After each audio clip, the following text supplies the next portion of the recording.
Okay, this is a response video to Paul Madam's Sin. It was a contest he started about show your David Stone Martin album covers.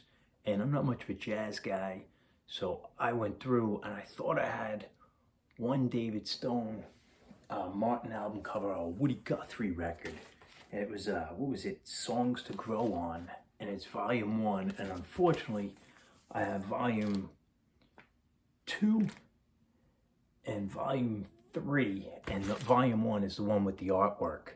So I'm just going to show some other things, but cool records. These are 10-inch records from the late 50s, or 58 and 1961, but they have Lead Belly, Cisco Houston, and Woody Guthrie, and some other artists doing kids songs, and they come with lyric sheets.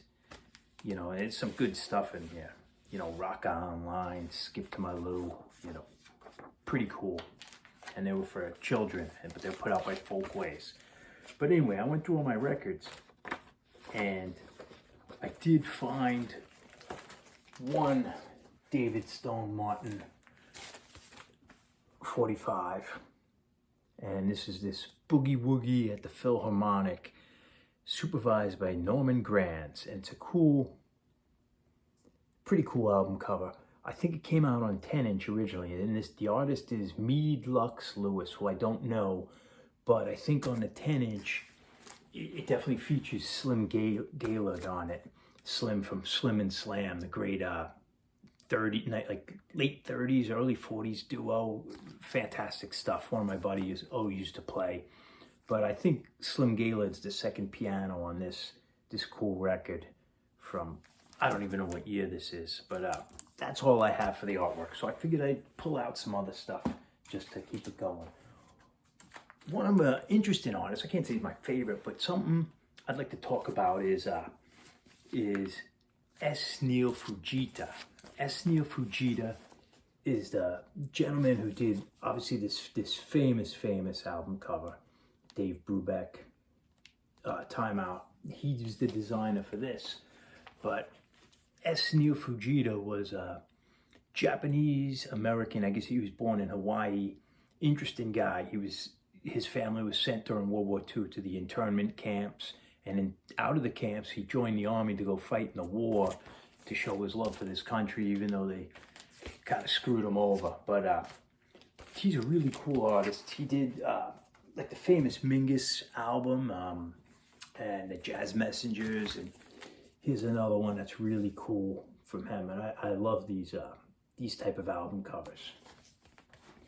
He did this one, cool, on Command Records, and I love Command Records, and this was recorded on 35 millimeter, and I have a feeling, I don't know for a fact, but I think this is his kind of artwork. He also did, S. Neil Fujita also did he did some books. He did Truman Capote in Cold Blood, but he did The Godfather, you know, the famous hand with the marionette strings over the words The Godfather. It was used in the movie posters. But what a lot of people don't know about S. Neil Fujita is he was the man who designed the Walking Eye for Columbia Records. And here's a cool old Chet Baker record, and this is one of the earliest. It would be this would be a 6-eye, but the old Walking Eye, which is actually, it's actually a record, and the triangle is the needle hitting the grooves. So people who call it the Walking Eye are actually incorrect. It's actually a record and a needle, but he designed that. So that's, even though he's not known for that, that's pretty much his most important contribution to music, you know, to records and stuff. And then they redesigned the eye, adding more circles to make it look like a record. Let's see if that focuses. But you know what it is, but he designed that. And then that reminded me of him doing the Command Records. This is cool. What was this cat's name? Charles Murphy. I love these record covers here. From the Command Records, all the percussion. Just really cool postmodern or, you know, mid-century album covers on Command. Enoch Lights label. Really cool. And if like I had a bachelor pad, I'd love to have all these records up around the wall and some cool space age pad. This is really cool. And there's a whole bunch, and these are pretty inexpensive, but they're awfully cool, and some of them are really good and some aren't. So that's my artwork and album covers are going to show. And then I just wanted to show one of my favorite art pieces I own is this really cool mid-century modern piece by Xu Ching Wan.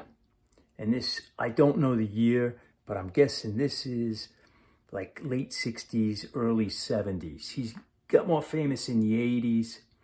You know, he does more Asian flowers, but it was a Chinese American, and he's actually a listed artist, had stuff shown in like the National Museum in China. But this is a great piece.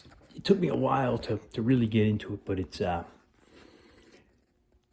looked like a big mess. But if you look at it, he lived in Chinatown in New York City, but you could see the skyline of Manhattan here, and then it's reflected in here. And it really reminds me of like Manhattan on a rainy day, like around like a rainy evening, like 6:30 at night in the fall.